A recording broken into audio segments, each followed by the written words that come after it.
You're listening to the I Love You Keep Going podcast with George Haas.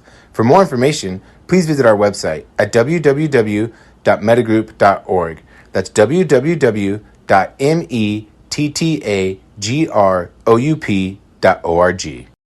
So welcome everybody. This is I Love You Keep Going. It is Thursday, January 23rd, 2025, 7:36 p.m. Pacific Standard Time.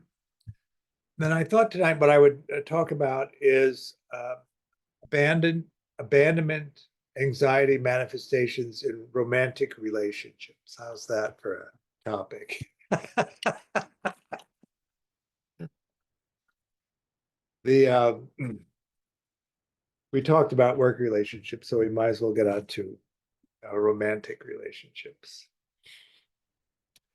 It's an interesting thing now that our new president has defined gender so specifically as male or female. It takes so much of the guesswork out of everything.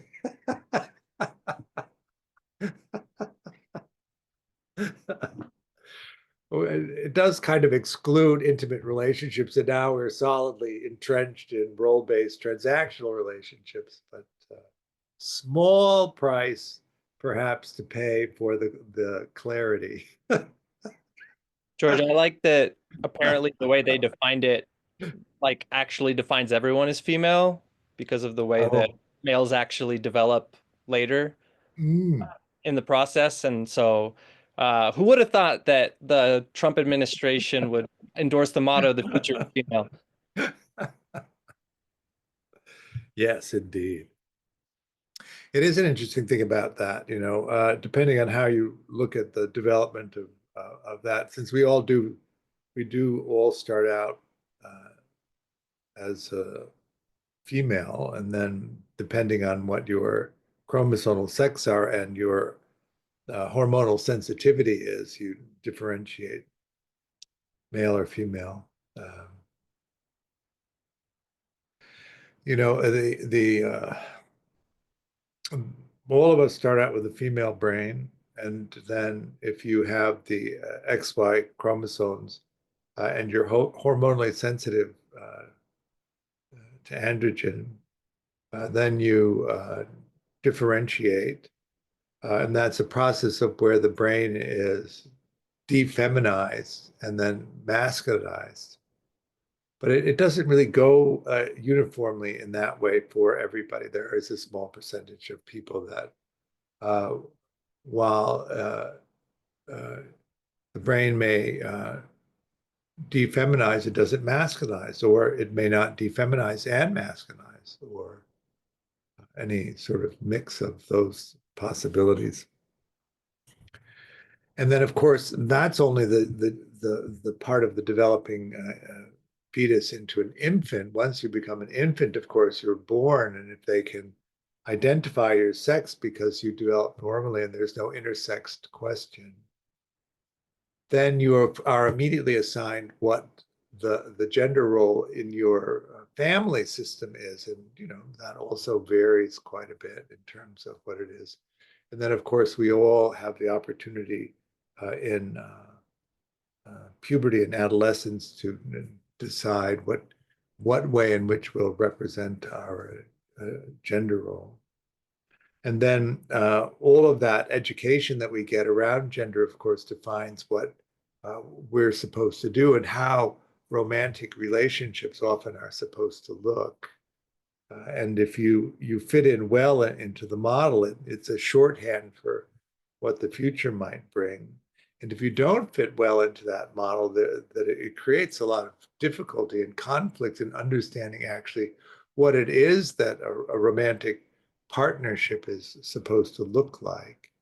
This, of course, is all sources of anxiety and presenting an authentic representation of who you are and what it is that you desire and what kind of relationship you might want. I think implicit in the argument for this hetero-binary system is also this reliance on all people being monogamous, but that's also not actually how it is. there's a spectrum between monogamy and polyamory, and somewhere you're going to land on that spectrum. And it's probably not true that it's binary. Each of these dimensions are a spectrum. I like to say, if we use switches on off, right? Heterosexuality on, homosexuality off would be one. Heterosexuality on, homosexuality on, what are you going to do with that? Heterosexuality off, homosexuality off, what are you going to do with that? Heterosexuality off, homosexuality on, what are you going to do with that? And then it turns out it's not two switches, it's two dimmers.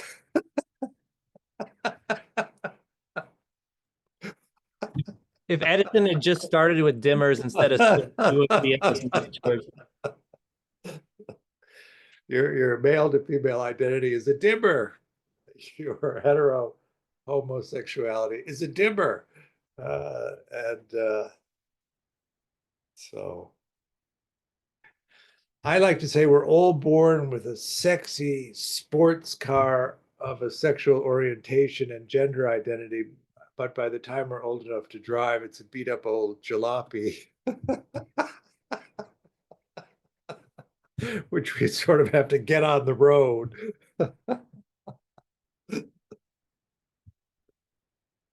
In attachment, of course, all things lead to abandonment anxiety. That's really it. If the abandonment anxiety is active, the attachment system is active, and the exploration system is off. And so you're seeking proximity to somebody who keeps you safe, which works well for organized people, but it doesn't work so well for disorganized people, because most of the time, the person that's creating the fearfulness and the sense of danger for a disorganized person is one of the caregivers. And so that forms a whole idea of how relationships are actually dangerous and how you should really protect yourself against representation of them. And there's also the dimension of conflict resolution, right? You bring your conflict resolution strategies, which you learn in your family system by watching everybody resolve conflicts, and somebody else brings their conflict resolution strategies that they learn from watching how everybody in the family resolves conflict. And then you have to negotiate a conflict resolution strategy that integrates each of your individual conflict resolution strategies, and some will fit pretty well and some won't fit so well. When we were doing the Stan Hacken training, one of the examples he used was he had a coupling where the conventional heteronormative husband and wife, the husband grew up in a Brooklyn Italian family, and a big family, and the wife grew up as an only child in a rather reserved Connecticut family. And the first time she went to the Sunday dinner, which they went to every week, and everybody was yelling at each other, she'd never heard anything like it, and she was terrified. And she remembered her father raising his voice twice in her entire childhood, and here everybody was yelling at the dinner table. And then they just got up and did the dishes. It was so hard to make sense of. And then, of course, depending on what your attachment conditioning is, preoccupied people experience abandonment terror. They get frightened that they'll lose proximity to their attachment person. Dismissing people don't experience abandonment terror so much, they experience rejection. So you're not abandoning them, you're rejecting them. It's a very different experience. And then disorganized people think you're gonna try and hurt them. And so they have a different way of relating. And all of these, are supposed to be sort of woven together to form these romantic encounters. And then some people, like to have relationships that are stable and central. We would talk about Dunbar numbers for that. A relationships, you see somebody daily or every other day. In person, you take care of them. That's a lot of time, energy, and resources. Not everybody likes to have a primary relationship that requires that much in the way of resource. They like to have something a little easier. And if they're on the poly side, maybe more than one. Maybe they want to have a central committed relationship, but also other kinds of relational experiences, some of which may include sex. I'm bringing up sex at this point because romantic relationships are not necessarily sexual. In fact, when you look at the statistics, 60% of marriages are sexless after 5 years. So it isn't the organizing principle of romantic relationships either. And of course, we have the bromance as a popular cultural trope. These intense love affairs and between non-sexual same sexes, or women have their um, bondings as well in that way. So how do you really define what all of that mixes? What is actually going to work with you? And when you look at it from an attachment perspective, in the way that I like to talk about things, where relationships are really meant to support your primary exploration, are they organized around that? Or often what happens when you get too beat up in life and you lose hope that you can get the kinds of things that you want. What you're actually looking for in a partner is somebody to wait it out with you, withdraw from the world and just hide out together and wait for it all to be over, hopefully sooner than later.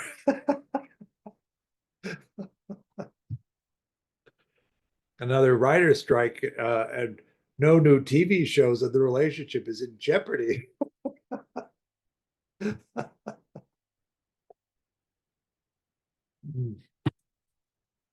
So here you are, this beautiful human being who emerges from the family system and then is faced with the world, which is large and terrifying. And how do you find traveling companions that you can uh, pursue the things that are of interest and matter to you? Really, that's the whole game, I think, right there. You, of course, are bringing your attachment ingredients, and they're bringing their attachment ingredients, and you're cooking up an attachment relationship between you that's based on the different ingredients that you have. And if you don't have insight, or are you able to mentalize the nature of those things, what's most likely to happen is that you're going to fall into a pattern of relationship which mimics the parental relationship that you witnessed. And, you know, as an evolutionary shorthand, that's probably not such a terrible thing. If you grew up in a family where relationships were good, that they were supportive of your of each other's exploration, then you can easily recognize people who will do that for you, and you can form relationships that will not be so different than the way you grew up. And for secure people, and even for organized, insecure people, those maps usually produce a stable way of being in relationships, secure relationships on the more collaborative side, and insecure relationships more on the transactional side of things. But that doesn't work very well for disorganized people, because the presentation of how relationships are supposed to function is so dysfunctional that it doesn't produce a stable framework for a relationship.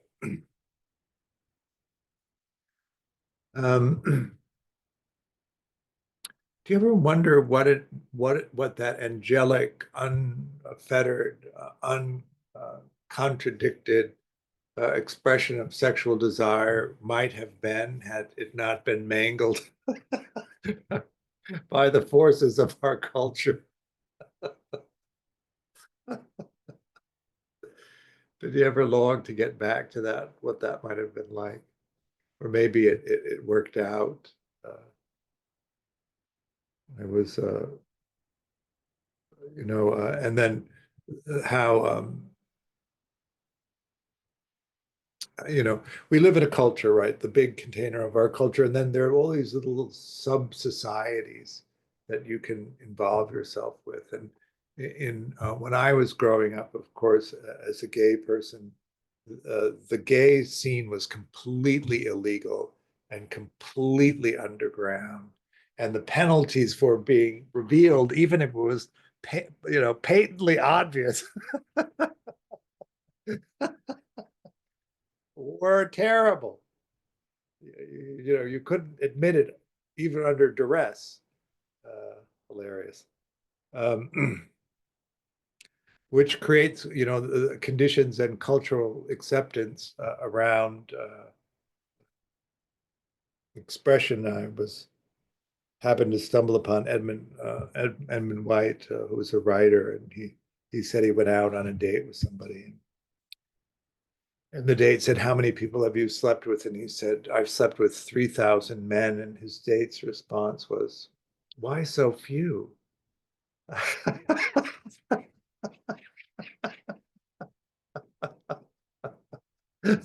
Try that on in a heterosexual context and see how that goes.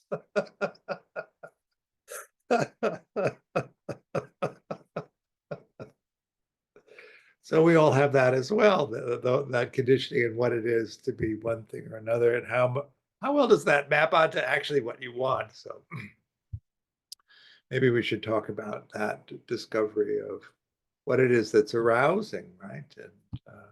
And we might even mingle that with consent.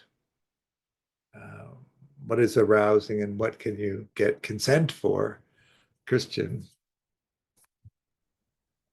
George, I have it on good faith that once we get uploaded into the singularity, questions will be obviated. There will be any digital sexuality. Like, Right. Well, I think at a certain point, the sex bots will all look nice, and then when you're in an intimate relationship, your partner will call your sex bot, and you'll call their sex bot, and then it'll somehow in the computer world create a real world facsimile of that. Except your partners will both be gorgeous, and we can even put on VR goggles and see the whole thing. that Is that's that a where we're going?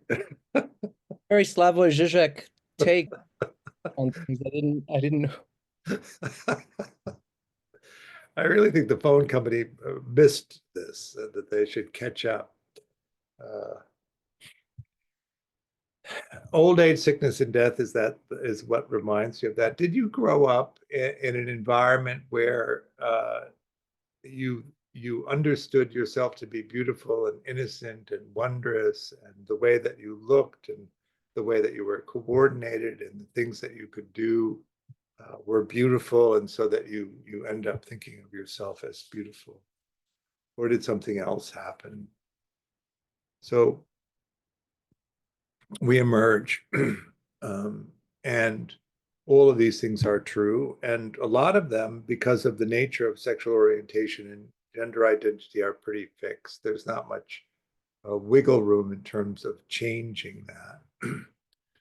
One of the things about arousal is there's a whole range of arousal, and the way the human body is set up is you evaluate every single person you meet as to whether you would have sex with them or you wouldn't have sex with them, and it's a yes, no, maybe situation, and it's everybody.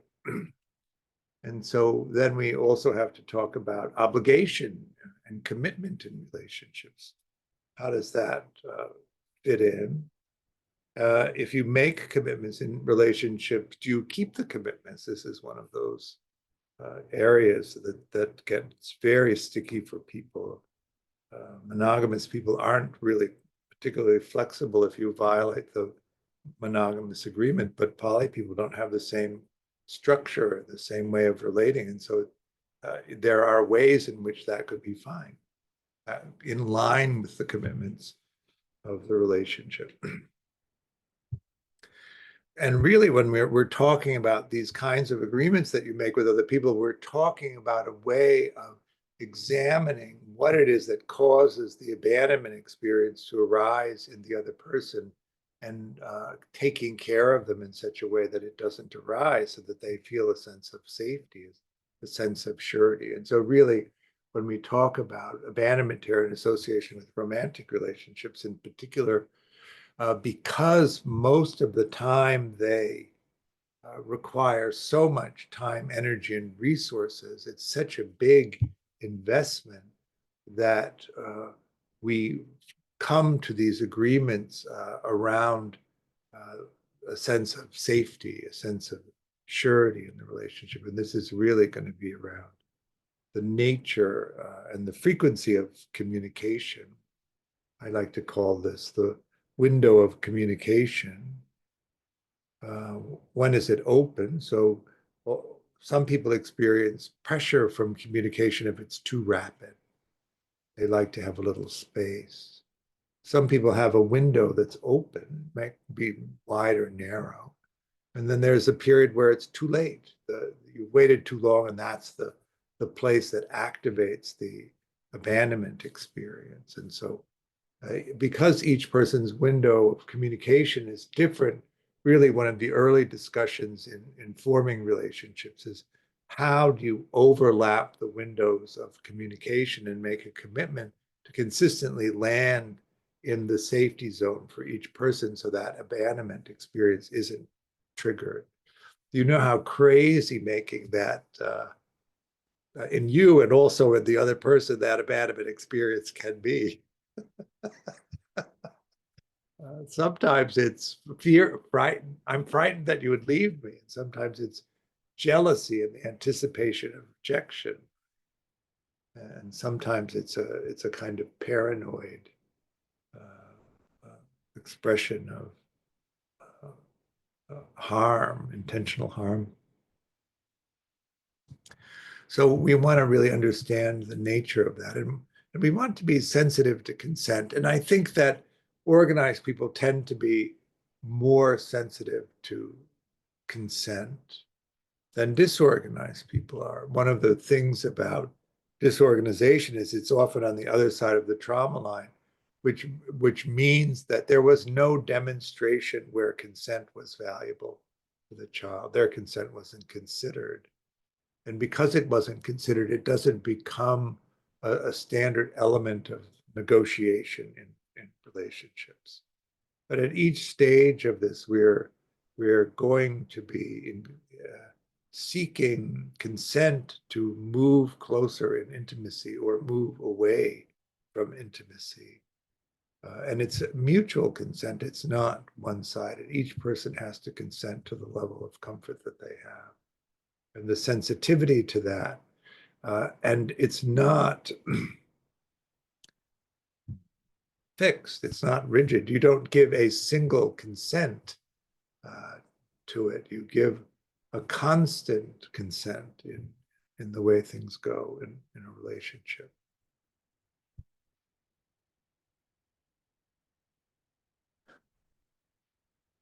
So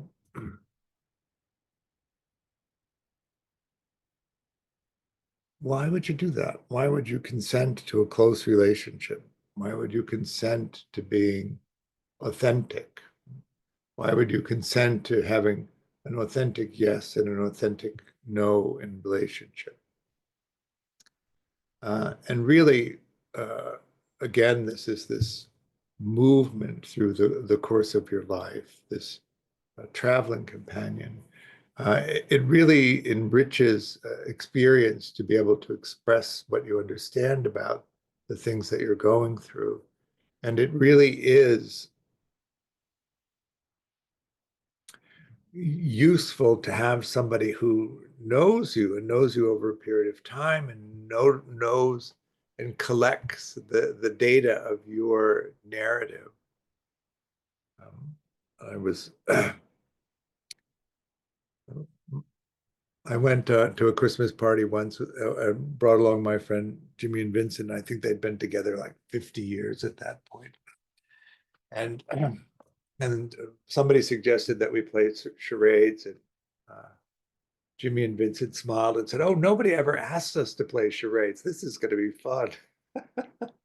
And then Vincent would get up there and take a pose, and Jimmy would give the answer without even hearing the question because they knew each other so well. Jimmy would get up there and read 3 words into the question, and Vincent would give the answer. And they creamed it. I mean, it was just a slaughter of everybody.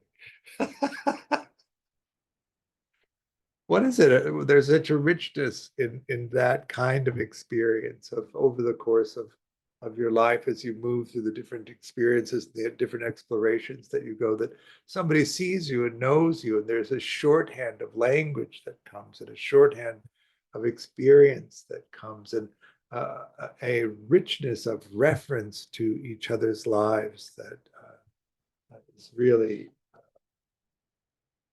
enlivening. And also, if you get somebody who is really interested in supporting your exploration, there's an exchange about the things that you find out that's so rich and so meaningful that it be once you have an understanding of that possibility, it's totally worth doing. It makes total sense that you would put that kind of time, energy, and resource into a relationship. But that's more of a secure functioning relationship. In insecure relationships, in that traditional one partner supports the other partner's life, it's not quite the same balance, and then we would be looking at a different dynamic. If one person is the breadwinner and the other person is the keeper of the house, or the raiser of the children, in that what we call trad relationship these days. um, One person is having to derive the central meaningfulness of their life from the care of the other person relationship. And I notice in the work that I do a lot of dissatisfaction in that. And so I don't really recommend it as a way to go. Really, it's more equals together, supporting each other as you move through life, that makes more sense to me. It is also no longer possible, really, in the way that the inequality in our economy has developed, for one person really to work and the other person to stay at home, unless you're up one upper 5%, over 1% at this point.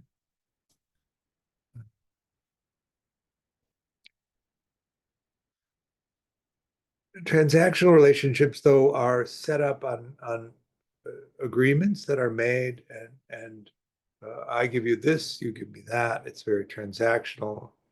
The collaborative relationships are, I take on your whole care and you take on my whole care. It isn't that it isn't about caring, and it's not intimate in the same way. You would expect in an intimate relationship for somebody to tell you everything. That is, to be fully disclosing. And what does that really mean? What that means is that they're able to express to you their experience of the present moment in a way that lets you know what that is. And oftentimes, if you imagine that your response to the experience of the present moment would cause the other person to abandon you, there's some restriction in your willingness to do that, to risk abandonment. I like to say, to be authentic in a relationship, you have to be willing to be abandoned. To be completely authentic in a relationship, you have to be willing to be completely abandoned. But if you're in an intimate relationship where you have a lot of agreements that provide mutual care and that support primary exploration, uh, uh, you get used to being able to take those risks of authenticity, and the other person responding to you in a way that reassures you. This is the way that we not only can express who we are, but discover who we are and discover what matters to us. In transactional relationships, that intimacy doesn't really happen. There's no obligation to completely disclose to your partner what your experience is, and so often you don't. And really what it's organized then around is the roles and the agreements around the roles. You do this, I do that. And so the abandonment anxiety isn't tied to the authentic expression so much, it's tied to the compliance to the role that your partner is engaged in. And if they step out of the compliance of the agreements of the role, then that's the thing that begins to trigger the abandonment anxiety. In disorganized relationships, which are more around trauma bonding, you come in and out of identifying the person as they are and identifying the person as the perpetrator of the trauma that you identify them with. And the capacity to stay emotionally regulated so that you're in that flowing cognitive emotional experience disappears when the dysregulation hits and you're just in the attachment activation. When you in organized relationships, when the attachment anxiety goes off, of course, you're being propelled to seek proximity and comfort from somebody who you think can reassure you. And this could be in either intimate relationships or in role-based relationships, something available to you. But in disorganized relationships, often the attachment system triggering that need for proximity when you've lost track of who the person is and identified them as the person that harmed you, or you think that they'll harm you, the fight or flight system engages and cancels out the attachment system, so you can't get the comfort and soothing. Disorganized people tend to then self-isolate as a strategy for emotional regulation rather than connecting, being regulated in that way. The main problem with that is it's so inefficient and it takes so long to re-regulate. And the disconnections often are longer than the window of communication will allow. And so long after it's been too late for the response of somebody else's window of communication, the disorganized person responds. And so they can't get out of the kind of disorganized dynamic in relationship, because organized people don't give you a pass if you miss the window of communication too much. Disorganized people give you a pass because they can't do it either. But then, of course, you're missing each other's windows, which are creating these big abruptions in the relationship, so they're not that stable. If you can't seek proximity and comforting from somebody to settle the abandonment anxiety, it becomes a huge problem. Christian? Do you find that when people move from insecure, maybe disorganized, to like secure attachment, that there's more of a tendency to give that pass than natively secure people?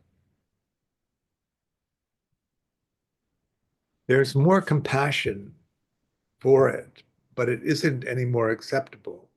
It isn't any longer acceptable, because that would mean you would have to go for longer periods of dysregulation when you have the experience that you don't have to. Okay, yeah. You know, if you can seek proximity to somebody and regulate it in a half an hour and an hour, and when you're disorganized and you go into social isolation, it takes 2 or 3 days. The comparison between an hour of dysregulation and a day or 2 days of dysregulation is, it just, you don't, the terrible economy of it becomes quite pronounced, I think. That and often the rumination, that the self-generated emotion regulation that the disorganized people go through is so afflictive. You're in strong negative states for hours. It's so undesirable when you finally see that actually it's not necessary and you don't have to do it. And the more reliable as you build out your social networks are, the shorter amount of time that you're in these states, uh, it just doesn't seem worthwhile.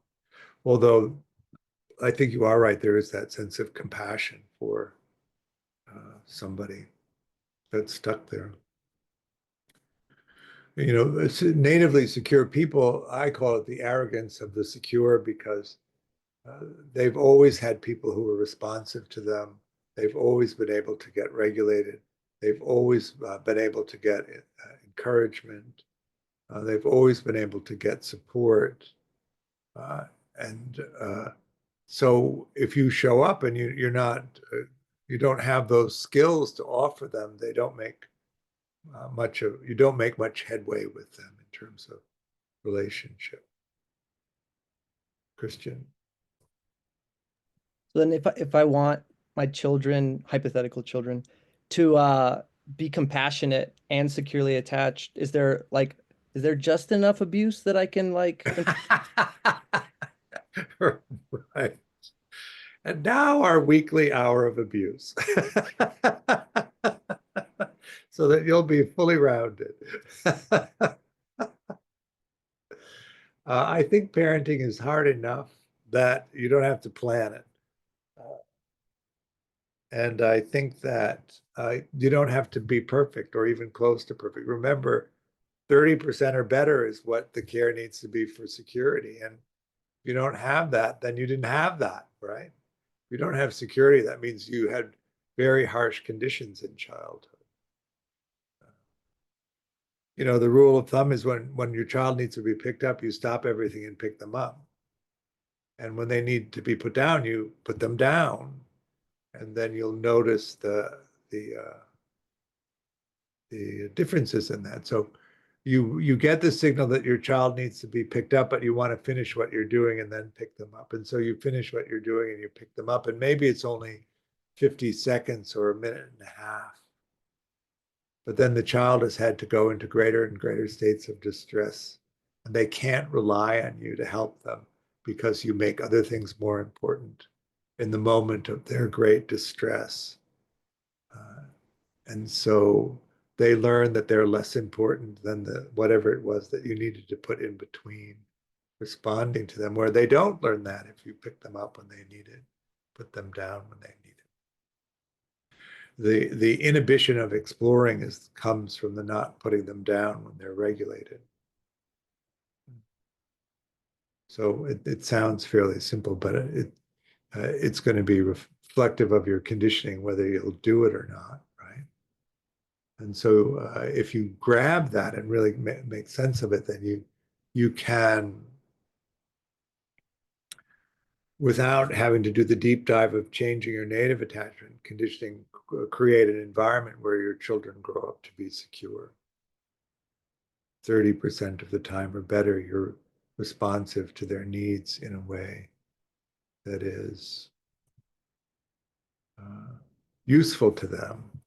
Now, of course, if you don't do that, what they'll develop is a working map of relationships where needs are not met like that, and that you don't even have an expectation that your needs would be met like that. And so you don't demand that they be met like that. And so you allow yourself to enter into relationships that are not secure, because your map of your love map, let's call it, doesn't represent that. You know, disorganized people keep their needs secret because their love map says that they'll be exploited if they share them. But then they're mad that their needs aren't met.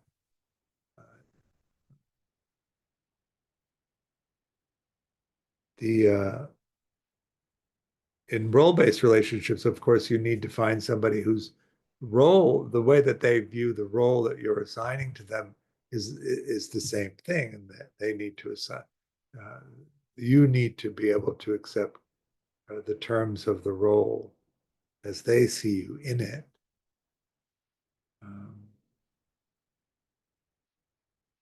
And if you're frightened of intimacy and you're frightened of authentic expression, role-based relationships make total sense because they don't require that. If you're a dismissing person, And you never, ever reveal your authentic experience to anyone because the conditions of your childhood were so rejecting whenever you tried to do it, and you can't bear that experience of rejection. Then you're going to enter into a relationship where that expression is not required. And if you're preoccupied and the way that you've managed relationships your whole life is by being in pretend mode, you don't want the demand of somebody who's going to be authentic and then expect an authentic response from you, because you don't offer authentic responses to anyone. You offer pretend. You're who they want you to be in that moment. You're not who you are. You are not expressing your needs explicitly. They're all implicit. Right? I take care of you.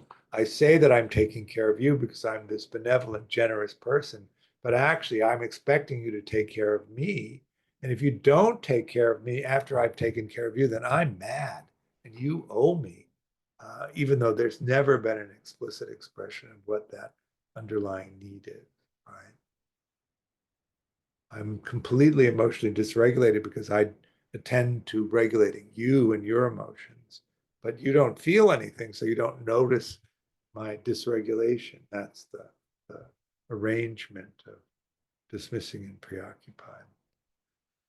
But of course, because the preoccupied person is so dysregulated all of the time, anybody who's compassionate, anybody who's empathetic is going to have a hard time being close to somebody who's dysregulated all the time, because the experience of the dysregulation and the helplessness to help them regulate is so unpleasant that they end up having to go with somebody who doesn't feel anything, because people who are feeling can't be close because of the dysregulation. So the patterns really are good matches. A secure person with a secure person, most common, and then dismissing with a preoccupied person, the second most common. And then disorganized with disorganized is the other one. You could have two dismissing people together. That would be what we call in our culture a power couple, right? Two dismissing people. And it's kind of a mutual fan club situation where, you're the greatest. No, no, no. You're the greatest. No, no, no. You're the greatest. No, no, no, no. You're the greatest. It's a kind of mutual feeding thing. A dismissing person actually would be in relationship to a disorganized person because they don't care about the reliability so much as they care about the juice, the psychic juice that the disorganized person would provide. So disorganized people, because they're unreliable, they have to do a lot of repair to relationships, and that energy of repair, that energy of apology, that energy of sublimating is the thing that is experienced as juice by the dismissing person. A dismissing person isn't typically in relationship to a secure person because they don't do mutual. They do you take care of me, and secure people want that mutual care. A preoccupied person could be in relationship to a secure person. It's at more risk to the secure person because if the secure person can't identify pretend mode and the preoccupied person reveals it in a way that undermines the secure person's confidence in being able to read somebody else, that can be quite detrimental. But a secure person often can provide such a close, safe environment that the preoccupied person, the activation of the preoccupation doesn't happen so much, and they move toward security in that way. A preoccupied person isn't going to have relationships with a disorganized person because the disorganized person is going to withdraw from the preoccupied person when they get dysregulated, and the preoccupied person needs proximity, and they can't bear the fact that the disorganized person withdraws from them. Is that making sense in terms of the coupling? So you'll notice in your romantic life who you're drawn to, often based on those attachment outcomes. And then, of course, secure people form relationships which are long lasting. And most people begin the exploration of romantic relationships in their teen years, but by their mid 20s, if you're able to form relationships, you form them. And secure people form long lasting relationships. And so you'll notice that in your 20s, at the beginning of your 20s, there's a lot of secure people around, but by the end of them, they're gone because they're in the first cycle of relationship.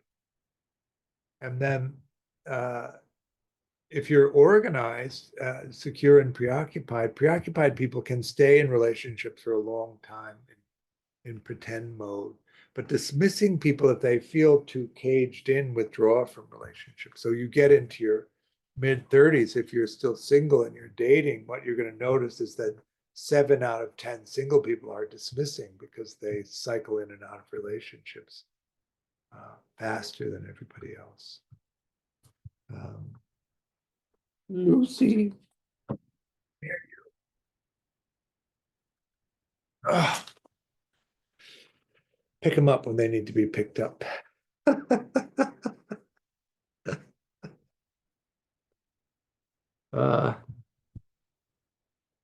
So if you want to move into a secure functioning relationship, because relationships do end, of course, Dunbar says that the average person loses a significant relationship every 2.5 years. That means secure people do come on the relational market, but they're slow to commit.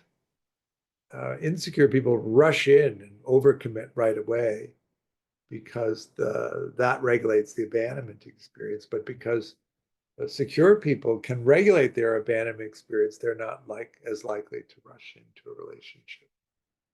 And so you have to get in line for a secure person, and you have to be engaged in relating to them for a period of months before they'll really commit to a relationship, which often for insecure people creates so much abandonment anxiety they can't wait that long. And so they get fed up with the slow pace of it and pull out or make demands which cause the relationship not to develop. But then when the window opens for a secure person to form a relationship, they pick from the people that they're already engaged in, and then they settle, and then they're off the market for a long period of time because they form stable, lasting relationships. So if you encounter somebody who's coming out of a long-term relationship, they're the person that you want to date because they can do it. They know how to do it, and they prefer to have that. Whereas if you encounter somebody who is dismissing, they don't really do that so much. So you can sidestep them if you don't want that.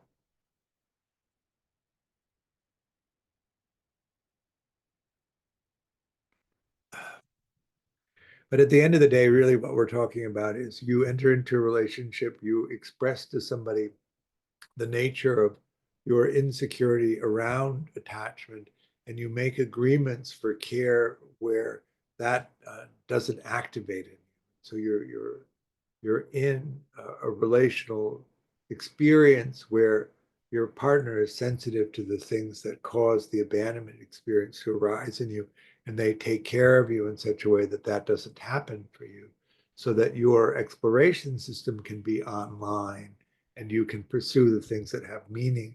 And really, when you look at the nature of these long-lasting relationships, there's a synergy between each of the person's primary exploration and the expression and exchange of the discoveries that you make over the course of a lifetime enliven the relationship and carry you forward. If your primary exploration is in line enough with somebody else's, the things that they discover in their exploration that they express to you help you in your exploration. You don't have to do as much, right? And you can navigate your exploration, and then you can express that to the other person, and they can gather from your expression of that things that are also useful to them and their exploration. And that synergy, that exchange, is the thing that carries these relationships over the course of old age, sickness, and death. We're never quite the same as that progresses. Um, Jimmy and Vincent invited me to their 60th anniversary. 60 years is a long time. But can you imagine having met in your early 20s and now in your early 80s are still together? It's quite something.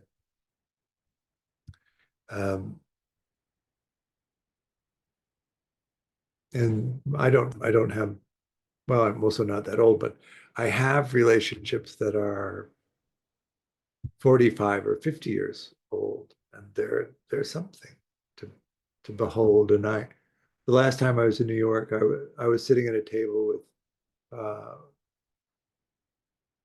four other people that I'd known for almost 50 years. It was really remarkable. The quickness of the conversation and the referencing and all of the stuff. It was so delightful to be there. So I think that it's a good thing to try and do. And if you grew up with a relational map that doesn't work that well, it behooves you then to begin to develop additional skills so that you can be in relationships, because life is hard enough. Even at our level of privilege, it's hard enough. What do you say we do a little meditation? Vipassana, metta.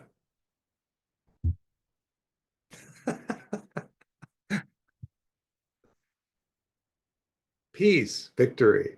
Yes. All right. So go ahead and settle into your meditation posture. Okay, let go of the meditation. So tomorrow night, I'm going to be doing a workshop on meditation and addiction, talking about our basic frame for that. We're going to do a level 1 meditation and addiction coming up, I think, in February. Saturday is the 4th day of the level 1 meditation and attachment, and we're going to be talking about insecure and disorganized attachment, and then doing some ideal parent figure. And then in February, we're going to start a level 2 on Tuesdays. That stuff is mostly up on the website if you want to take a look at it. I am very happy that you come and practice with me. I like it. I enjoy having it. But I do also want to ask for a donation if you have resources to make a donation, because it does help support me in the work that Mettagroup is doing. Please come and practice even if you don't. Thank you, and I will see you soon somewhere, I hope, on the path. Bye.